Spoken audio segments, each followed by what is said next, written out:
tema fascinante, sin duda, de la historia argentina es el de las mujeres que han sido olvidadas o ignoradas o cuya participación ha sido distorsionada a lo largo del tiempo. Araceli Bellota es una historiadora y periodista que ha investigado y escrito varios libros y artículos sobre la importancia de estas figuras olvidadas.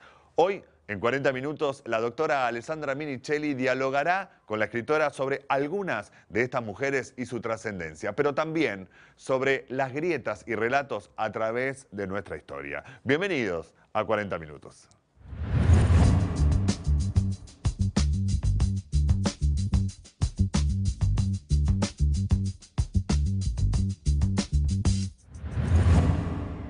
Hoy en 40 minutos tenemos un nuevo programa especial. Esta vez invitamos a una figura que nos va a ayudar mucho a recuperar la memoria.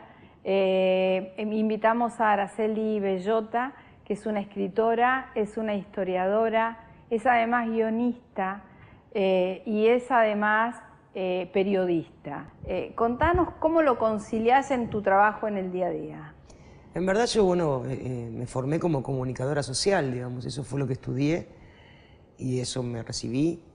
Y empezaba a trabajar en diarios y a la par de mi trabajo periodístico, casi te diría como un hobby o como militancia, empecé a investigar sobre las mujeres ignoradas por la historia. Y bueno, eso se fueron convirtiendo en notas, luego se convirtieron en libros, mucho tiempo después. Pero bueno, ahí fui adentrándome en la historia y dándome cuenta la relación que existe entre el pasado y el presente, digamos. Cantidad de cuestiones que nos suceden en el presente, y yo te diría casi todas, tienen una raíz en el pasado. Un hilo conductor, claro. Yo veía en los libros de historia, los que estudiamos todos, que las mujeres no aparecían o aparecían como un recuadro. Entonces aparecía Mariquita Sánchez Thompson, eterna, cantando el himno al lado del piano, o Paula Albarracín, la madre de Sarmiento, tejiendo toda la vida bajo una higuera, y digamos, eran como estereotipos. Yo veía que, y el sentido común me decía que no puede ser, las mujeres... Que había algo más. A ver, las mujeres, en el rol que les ocupaba, que les tocaba ocupar, y desde el lugar que tenían, debieron haber contribuido bastante más a la construcción de la patria que lo que nos contaban. Y evidentemente fue así. Entonces, en este camino, además de rescatar a las mujeres, también fui rescatando nuestra historia, digamos, y me di cuenta lo importante que es el conocimiento de lo que nos pasó, sobre todo para no repetir errores, ¿no? Para entrar en alguno de tus libros, Aurelia Vélez, hija de Dalmacio Vélez Alfiel, amante de Sarmiento, ella pudo contar su historia cuando murió su padre, o sea, contextualizado en un momento. Contanos de Aurelia Vélez. Sí, en verdad, bueno, ahí con Aurelia me pasó que vos veías los libros sobre Sarmiento y en todos aparecía Aurelia, pero de refilón. Algunos una amistad platónica, otros una amistad, otros nada, otros que la ayudaba en lo político. Era rara esa figura. Y ahí empecé a indagar. Ocurre que con las mujeres es muy difícil, como con otros ignorados por la historia, ¿no? Es muy difícil encontrar documentos. Y yo en este camino, la verdad que lo encaré siempre proponiéndome ser muy seria en la investigación. Claro, claro. Es decir, si no, haría novela histórica y no es lo que hago. De manera que encontrar los documentos... Claro, testimonios era imposible, pero es dificultoso. documentos más, claro. ¿Por qué? Sobre todo los hombres conocidos. Porque los hombres conocidos, cuando sabían, o importantes, cuando sabían que estaban por morir, lo primero que hacían, sobre todo los del siglo XIX y demás, es limpiar los archivos. Claro, destruir documentos. Y entre los que destruía eran los de las mujeres, porque para ellos las mujeres eran una cuestión doméstica. Y entendían que la historia, digamos, que la posteridad no le tenía por qué importar esta cosa privada, nadie, digamos. Claro. Entonces es muy costoso. Claro. En el caso de Aurelia, Aurelia, y aparte quizás también hasta por recato a la imagen de ella, ¿no? Obvio. En un momento histórico pacato. En el caso de Aurelia, tuve la suerte de dar con un conjunto de cartas, unas 30 y pico de cartas, que Aurelia le escribía a su sobrina. Ya había muerto Dalmacio, ya había muerto Sarmiento, y ella decide irse a Europa porque en Buenos Aires la estaban señalaban. acusando, claro, con el dedo, así. Porque había sido amante de Sarmiento y demás. Además ella había sido separada, estaba divorciada, divorciada no, porque no La existía el tenía toda divorcio. en contra en esa época, pobre mujer. Pero bueno, tenía plata. Y entonces decidió pasar el mayor tiempo posible que pudo en Europa y luego, bueno, obviamente con la vejez tuvo que volver. Y desde Europa le escribía a una de sus sobrinas y le iba contando. Y estas cartas estaban inéditas. Entonces a partir de ahí es que arrancó la investigación. ¿Y rescataste las cartas de qué forma? Ubicando familiares. María Sáenz Quesada, Sí. la que es hoy directora de la revista Toda es Historia, Bien. me contactó con un familiar y estuvieron un año discutiendo la familia, si me las daban o no me las daban. Claro, claro, hasta dónde blanqueaban. Después esos- finalmente esta persona me contó, los Romero Carranza son, cuando publiqué el libro, dijo, menos mal que mi mamá se murió. Le digo, ¿por qué? Y porque creo que se hubiera muerto de espanto de haber visto un título en la tapa de un libro que dijera Aurelia Vélez, la amante de Sarmiento, porque era algo Claro, que claro. estaba como Prohibido. oculto, de su familia, no Vedado, se hablaba, claro, o se claro. hablaba muy poco, ¿no? Y, No, pasó con enfermedades, más allá de los prejuicios, pasaba con y enfermedades. vos sabés que por esa también. razón, la primera edición del libro, el título es Aurelia Vélez, la amante de Sarmiento. Cuando yo después hice, un tiempo después, la versión corregida y aumentada, porque me apareció Más más información, documentación más- y demás, el título se lo cambié por esa razón, en el respeto a esa señora que pensé que le iba a dar mucha angustia, aunque sea en el paraíso. Y entonces el libro se llama Aurelia Vélez, la mujer que amó a Sarmiento. Bien. Porque Claro, realmente esa familia le daba, Claro, le daba claro. hasta vergüenza, ¿no? Y yo le decía a este hombre que en verdad, bueno, esperaba que el libro sirviera para que cambiara la vergüenza por orgullo, porque Sí, claro. en definitiva la valentía... Había tenido un lugar importante. La valentía de Aurelia Claro, era para enorgullecerse, Claro, ¿no? claro. Y hay muchas mujeres muy, muy nobles en la historia, muy rescatables y que, bueno, han tenido un papel distraído, disimulado, justamente por los prejuicios de la época. O por eso. Y además porque la historia la escribieron los hombres. Claro, ese es otro tema que quería... Que yo siempre Sí. decía, cuando discutía con algunos compañeros revisionistas históricos, que te aclaro que tienen el machismo al mismo nivel que los Sí, otros. que el resto de los hombres. Sí. No le podemos pedir a Bartolomé Mitre o a Vicente Fidel López, que fueron los dos que empezaron el relato de nuestra historia, que tuvieran una mirada de inclusión de las mujeres. Eran hombres del siglo XIX, digamos, obviamente. Escribían la historia con su mirada, no solamente aristocrática y porteña, Sí. sino además con toda su mirada de cultura. Sí, de su propia formación, De su claro, propia formación. de su propia formación. Que además en ese sentido tampoco se diferenciaba mucho de las clases populares, digamos. La mujer tenía un lugar secundario y doméstico y solo se destacaban o destacaban las excepciones, digamos. Ahora sí le podemos criticar a los historiadores del siglo XX, sobre todo posperonismo, cómo puede ser que no incluyeron a las mujeres, Sí, digamos, claro, después claro. de la experiencia del voto femenino, después de la experiencia de la irrupción. No respetaron ningún cupo en el relato histórico. No, pero además la irrupción fantástica de Eva en la vida pública, digamos. Claro, Eva dio vuelta el rol de la mujer en lo público. Aunque ella no sé si es feminista, bueno, hizo por los derechos de las mujeres y Muchísimo. por su presencia en el espacio público mucho más que otras teóricas, Claro, digamos. claro. Pero tampoco se ocuparon los revisionistas De nada de eso. de las mujeres. Hay alguna excepción con Abelardo Ramos, que alguna cosa Ha contado. te pone, digamos, sí. pero la mayoría no. Y seguían y siguen las mujeres en esta cosa estereotipada. Fue una historiadora nuestra, compañera peronista, que ahora está viejita y en un geriátrico, pero que yo la quiero y la recuerdo siempre y que no es muy recordada casi nadie, es Lili Sosa de Newton. Lili Sosa de Newton en la década del 70 empezó a recopilar los datos sobre las mujeres de la historia que iba encontrando, librerías de viejo, artículos que salían en los periódicos, memorias, releyó todo y fue rescatando y publicó el diccionario biográfico de mujeres argentinas. Ah, mira qué interesante. Cualquiera, y todos te diría, los que queremos empezar a investigar sobre alguna mujer, empezamos por el diccionario de Lili, solo que no muchos la citan, ¿no? Claro, mirá, no sabía. ¿Y qué referentes mujeres tenés así, además de ella, concretamente? O argentino o latinoamericano, de mujeres que se hayan dedicado a escribir la historia, desde el revisionismo, porque ya sabemos que en toda América Latina la historia ha sido contada por hombres. Sí, bueno, en la Argentina no hay muchas mujeres revisionistas. La mayoría son mujeres académicas, con una mirada más bien conservadora y tradicional. De todas maneras, entre ellas yo también he tenido muchas maestras. Una es Sáenz Quesada, que te nombré antes, Lucía Gálvez, por ejemplo, que es la nieta de Manuel Gálvez. Ella es una mujer que ha escrito, creo que su tesis se basaba en el tema de la conquista, y tiene una mirada de la conquista muy interesante, ¿no? que incluye justamente lo excluido, aunque esté en otra línea hasta ideológica mía, ¿no? Pero he aprendido mucho de ella yo, incluso Félix Luna mismo, ¿no?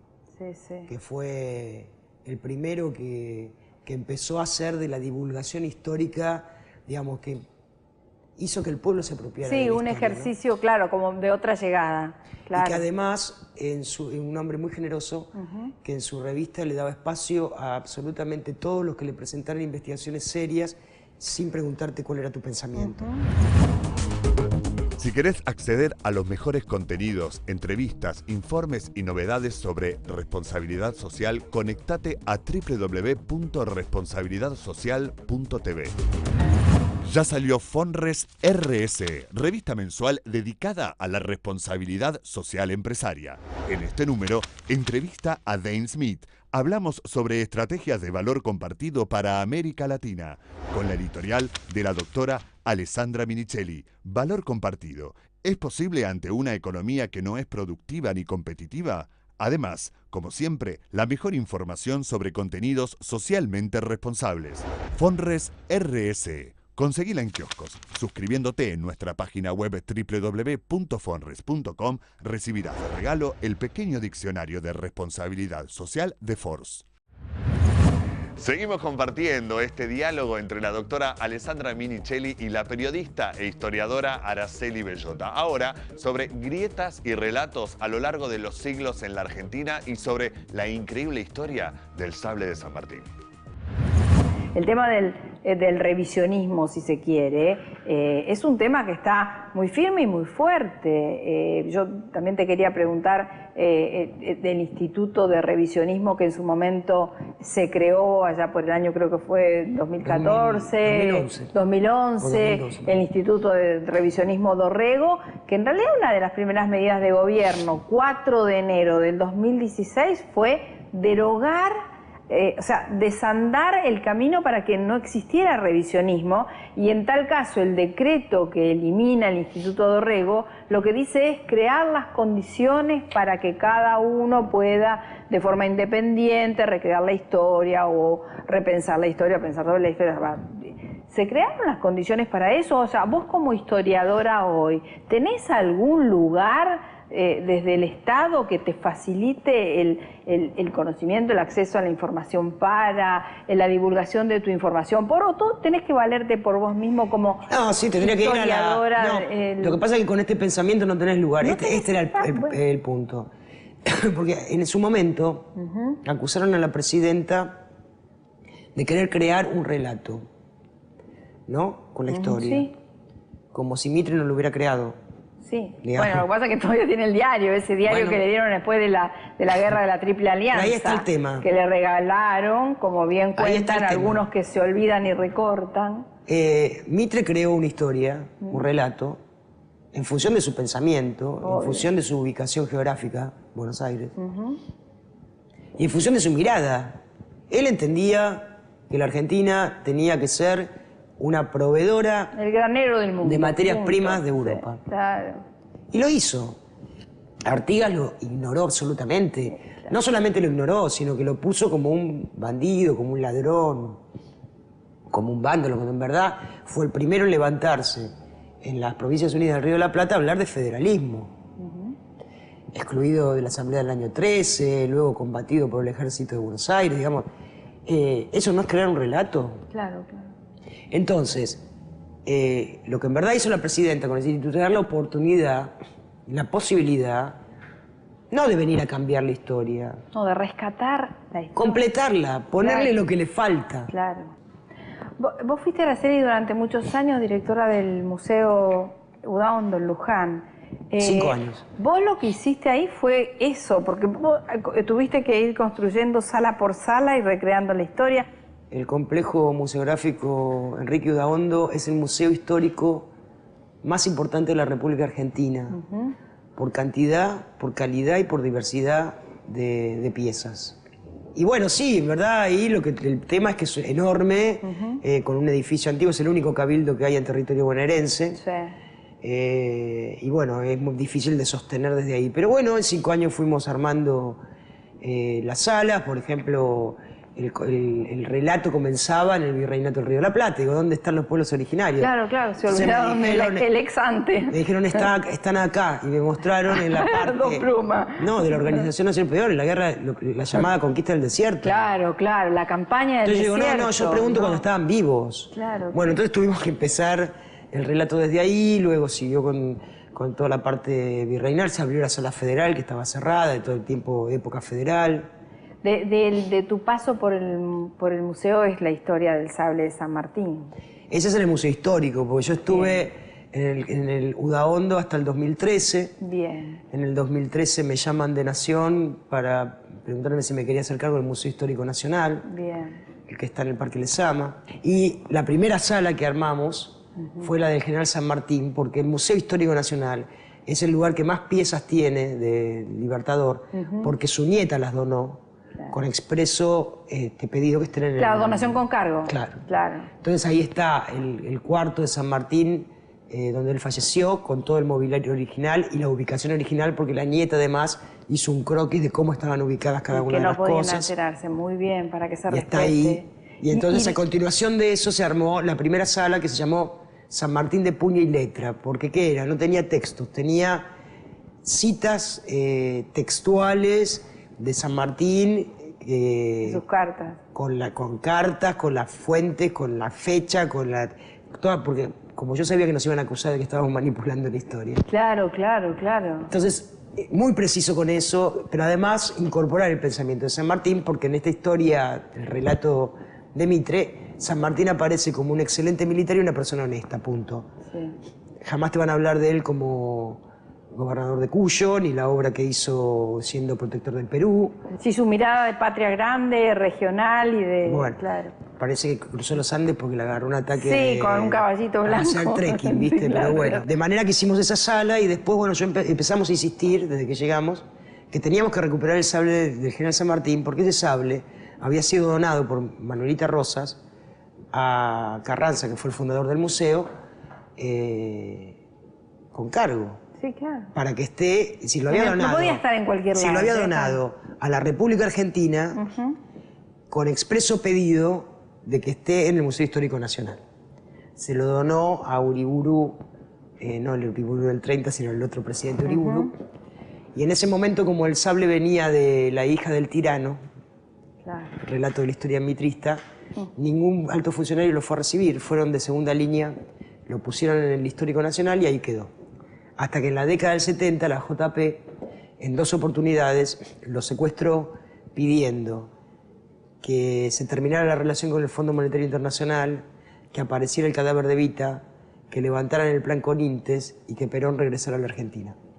Entonces yo decía, lo robaron una vez, lo devolvieron, lo robaron la segunda vez y ahí Onganía, por un decreto, lo mandó al regimiento de granaderos a caballo, que estaba ahí, pero no estaba a la vista del público. Viene el cambio de secretario de Cultura de Cosia por Teresa Parodi, a quien yo no conocía.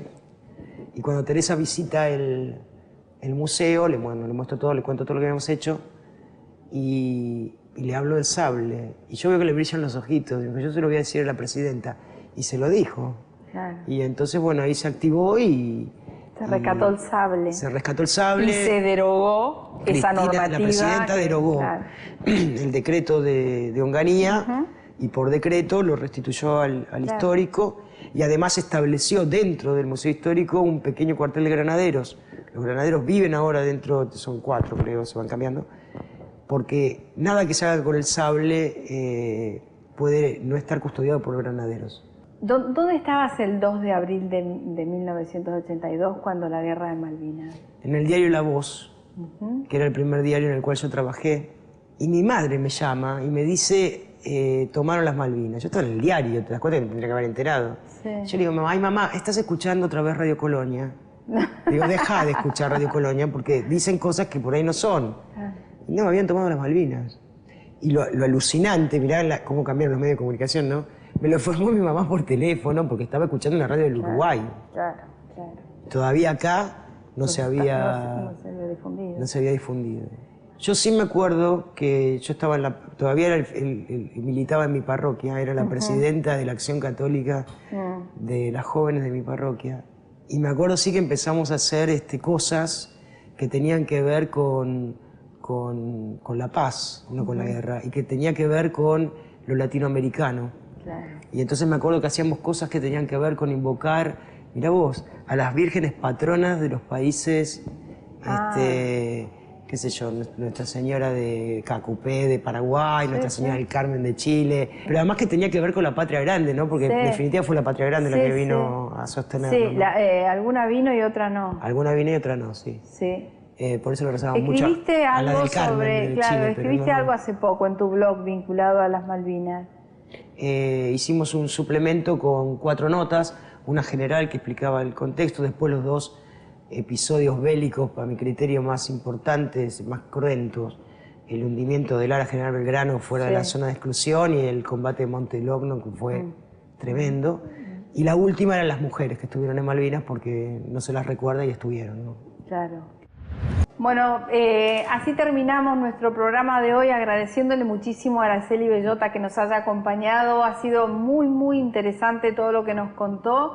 Y bueno, esperemos tenerte para otra oportunidad o para armar un diálogo de reflexión con otras personalidades. Muchísimas gracias. No, gracias a vos por invitarme, la verdad me sentí muy cómoda y bueno, y ojalá que pensemos. Yo creo que es un tiempo de no hacer tanto y hablar tanto, hay que pensar mucho. Bueno, estás haciendo una linda campaña para eso, así que te acompañamos. Gracias a vos.